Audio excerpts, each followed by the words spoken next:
So I just finished watching this video from a creator named Sheila, and she's actually a lawyer on this platform. I wanted to stitch it because what she said just absolutely stopped me in my tracks, but she has stitches off, so I wanted to give you guys my take. In one of these videos, she talked about a CEO who allegedly said Americans need to be kept hungry so they keep showing up to work. There was also mention of Elon Musk's mother saying that the poors need to keep having children so that her son has people to work in his factories. Now, I could not personally find sources for these quotes, but even if they are paraphrased or symbolic, they are painting a picture on a system that thrives on inequality, a system that works hard to keep people struggling and overworked and stuck in survival mode, because that is how control is maintained. She also talked about this in relation to the TikTok ban from a lawyer's perspective, which I thought was really interesting. But essentially, the point that she's trying to get across is poverty doesn't just happen. It's manufactured. Like how people aren't allowed to collect rainwater, or grocery stores incinerate food because it's about to go bad instead of donating it. And it takes effort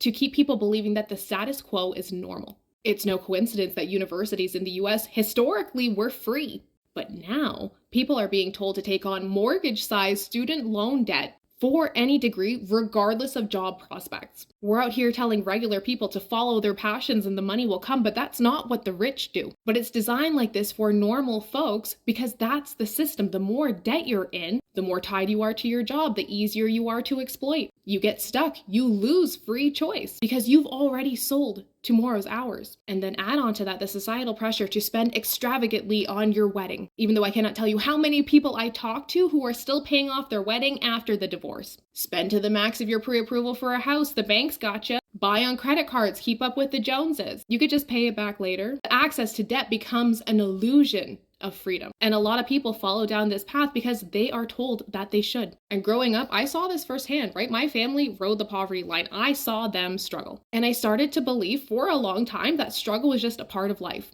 But it's not a part of life for everyone. Now, after being around wealthy people and becoming wealthy myself, the difference is staggering.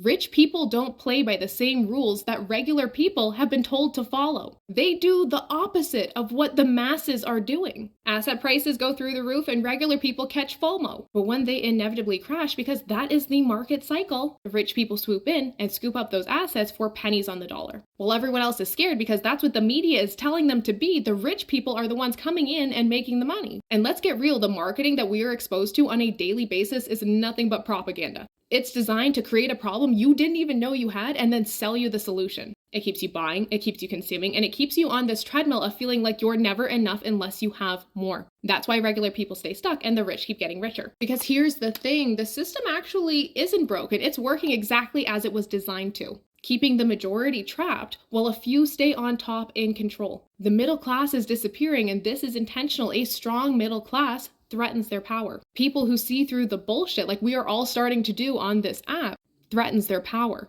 Because people stop believing the bullshit that they're being fed, and they use this to communicate with other people and share what's really going on. The thing here that I want you to take out of this is you don't have to play their game. You can learn to build wealth. You can learn to escape. When I started doing the opposite of everything that I had been told to do, that is when I got rich. That is when I found my freedom. I went from $40,000 in debt to millionaire at 30, not because I followed the rules, but because I questioned them. I did this by learning how to get my money working for me, like the rich do, instead of just working myself into the ground for someone else. If you are tired of being told to settle for less, this is your wake-up call.